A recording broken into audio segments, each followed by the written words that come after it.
Galera, vamos lá, vamos falar de medição de pressão. A gente vai misturar um pouquinho os conceitos aqui com física, tá certo? Então vamos lá. Pressão, vocês viram em física que pressão é a razão entre força e área. Ou seja, pressão é igual a força sobre área. Para a gente poder entender melhor o que é isso, nós vamos falar agora da abelha e do Anderson Silva. Qual que vocês acham que é mais forte? É a abelha ou o Anderson Silva? O Anderson Silva é mais forte, né, gente? Mas por que a hora que a abelha pica a gente, ela consegue perfurar a nossa pele e um soco do Anderson Silva não? Porque a abelha, ela faz uma força pequena, só que a área de contato, a área da ponta do ferrão da abelha é muito menor ainda. Então, se eu pegar uma força da abelha, que é pequenininha, mas dividir por uma área da ponta do ferrão, que é bem menor ainda, a pressão que a abelha exerce sobre a nossa pele é muito alta. Agora, em contrapartida, o Anderson Silva já é muito mais forte do que a abelha. Então, o soco dele manda uma abelha longe. Só que a área de contato, que é essa do soco aqui, ó, da mão dele, pega na pele da gente, por exemplo, se eu pegar a força que o Anderson Silva fez e dividir por essa área do soco, a pressão que o Anderson Silva exerce sobre a pele é muito menor do que a da abelha. Ou seja, a abelha exerce uma força pequena, só que a área ainda é muito menor. Então, a pressão que a abelha exerce na pele é alta. O Anderson Silva aplica uma força muito grande, só que como a área é grande, a pressão que o Anderson Silva exerce sobre a pele é menor, tá? E a nossa pele, ela tem uma capacidade de resistir à pressão, tá certo? A aplicação de pressão. E normalmente nos materiais, os materiais têm a capacidade de resistir a uma determinada pressão ou tensão, tá? E não a força. Porque se eu quero, eu dimensiono qual que é a minha área, qual que é a quantidade de material que eu vou utilizar em função da força. Então, a propriedade do material, né, no caso da pele, seria a resistência de pressão, e não ou tensão ou pressão, e não de força. Beleza? Que a força depende da quantidade de material que eu vou utilizar, da área específica dele e tal. Então vamos lá. Já deu para enxergar a diferença de pressão, vocês já tinham estudado antes, né? Pressão no Sistema Internacional de Unidades, que é o que o Brasil utiliza, a unidade de pressão é Newton por metro quadrado. Então, se eu pegar 1 Newton e dividir por 1 metro quadrado, eu tenho 1 Pascal, ou seja, 1 PA. Tá? Mas nós temos também outras unidades que são muito utilizadas aqui pela gente, bar, tá? Atmosfera, milímetro de Hg, milímetro de mercúrio, né? Metro de coluna d'água, que é MCA, e quilograma-força por centímetro quadrado. Lá no sistema inglês, as unidades padrão que eles têm lá é o PSI. Um PSI é igual a 1 libra-força por polegada quadrada, e um PSF é 1 libra-força por pé ao quadrado. No posto de combustível, a gente coloca a pressão no pneu do carro da gente lá em PSI. Depois vocês começam a observar os pais de vocês lá, na hora que vão encher o pneu do carro, eles colocam lá uma pressão em torno de 30 PSI no pneu. Mas Ismael, no Brasil não usa o Sistema Internacional de Unidades? Usa. Mas tem muito equipamento que a gente importa, na época importou, virou comum, né? Isso veio provavelmente os primeiros compressores lá com o sistema de medição de pressão vieram importados da Europa e veio junto às unidades, tá? Então a gente ainda sofre com unidades do sistema inglês com a gente aqui. Então vamos lá, equivalência entre as unidades. Um bar, que a gente utiliza bastante, talvez um dos mais utilizados em indústria, um bar é a mesma coisa de 100 kPa. 100 kPa, gente, K é 1000, né? Então 100 kPa é a mesma coisa de 100.000 PA. Um bar é a mesma coisa de 100 kPa, que é a mesma coisa de 14,5 PSI, que é a mesma coisa de 1,02 kg força por centímetro quadrado, aqui ó, kgf por centímetro quadrado.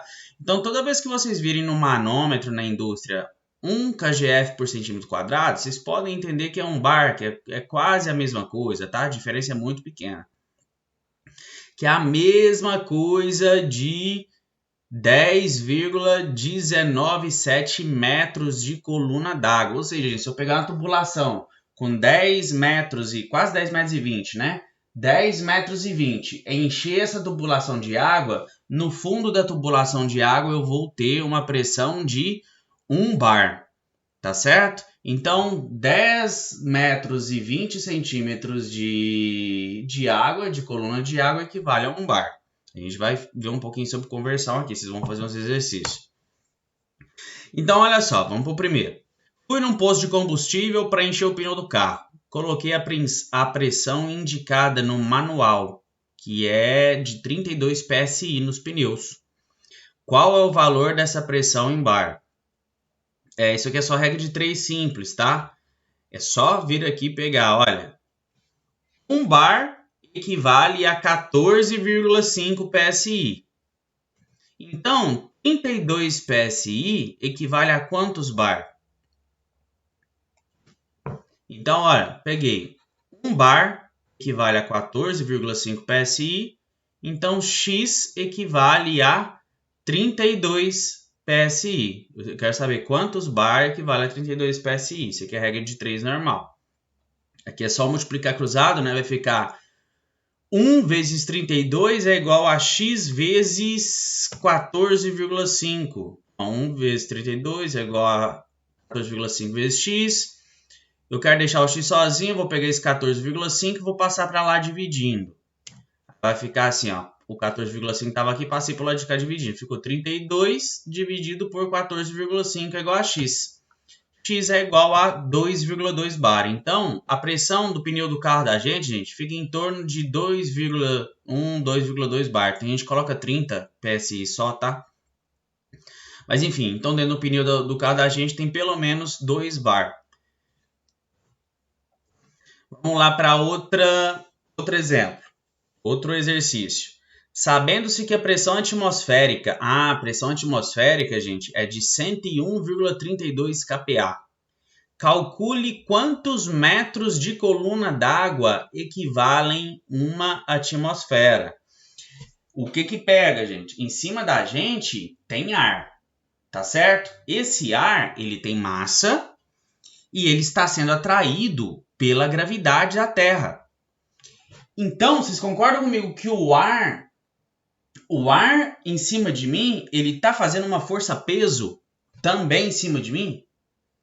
Então, o ar, ele exerce uma pressão sobre a superfície terrestre, tá?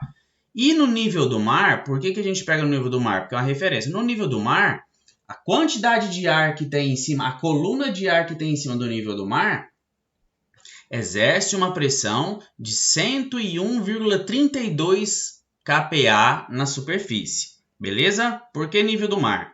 Porque, por exemplo, a gente tem Ibirité. Ibirité tem região de Ibirité que tem mais de 1.000 metros acima do nível do mar. Então, ou seja, está mais alto. Se Ibirité está mais alto que o nível do mar, quer dizer que tem menos ar em cima de Ibirité do que o nível do mar. Então, essa pressão de 101,32 kPa não se aplica a Ibirité, tá certo? Isso é só no nível do mar. Em Ibirité, a pressão é um pouco mais baixa, tá? E para medir essa pressão, vocês podem utilizar o barômetro. Tem celular que tem barômetro, a gente vai falar disso depois. Então, aqui é a regra de 3, mesma coisa. Ó. Sabendo que a pressão atmosférica é de 101,32 kPa, calcule quantos MCA equivalem a uma atmosfera. Então, a gente vai fazer o que aqui? Ó?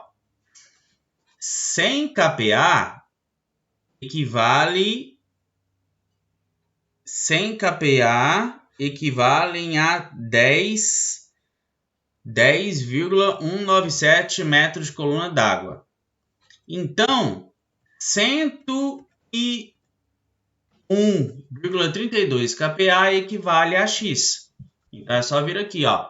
100 equivale a 10,19, 101,32 equivale a X. Agora é só multiplicar e cruzar. Vai ficar 100x é igual a 101,32 vezes 10,19. Ficou assim. Eu quero deixar o x sozinho. Ele está multiplicando aqui. Vou passar para lá dividindo. Então vai ficar x é igual a 101,32, né, dividido por 100. Então, gente, uma atmosfera equivale a 10,33 metros de coluna d'água. Esse 10,33, gente, ele é um número muito utilizado também. Por exemplo, lá no prédio do campus, a gente tem uma caixa d'água lá que ela tem água recuperada do esgoto do campus. Então, a água que vocês usam lá no banheiro, tem uma ET lá embaixo, não sei se vocês conhecem a ET, né? Lá naquela ET tem o tratamento da água e essa água é bombeada de volta para o campus e fica lá no 5º andar. Tenho quase certeza que é no 5º andar, porque a gente tem um reservatório no 5º e um lá embaixo, mas eu acho que essa é a do 5º. A gente não utiliza ela para beber água não, tá? A gente não reutiliza ela no processo todo não. Utiliza ela para aguar grama, essas coisas. Para dar descarga, novamente e tudo. Mas enfim, o campus ali ele tem 5 andares. Vamos supor que tenha 2 metros cada andar. Eu acho que é mais, tá? Então o prédio ali deve ter um pouco mais de 10 metros. Então imagina só, eu tenho uma torneira no último andar, na parte de baixo, uma torneira. E a caixa d'água que está ligada a essa torneira, ela está numa altura de mais de 10 metros da saída da água, que é da torneira. Ou seja, eu tenho mais de 10 metros de coluna d'água lá no campus. Então, a pressão da água que sai lá embaixo na torneira é superior a uma atmosfera. Na verdade, a gente já tem uma atmosfera que é padrão, né? Mais uma atmosfera da tubulação. Então, de pressão manométrica, eu estaria falando que depois a gente vai falar de pressão manométrica absoluta, né? Mas, ou seja, eu tenho uma atmosfera de coluna d'água saindo lá. Ou 2, se eu estiver falando de pressão absoluta, né? Então, vamos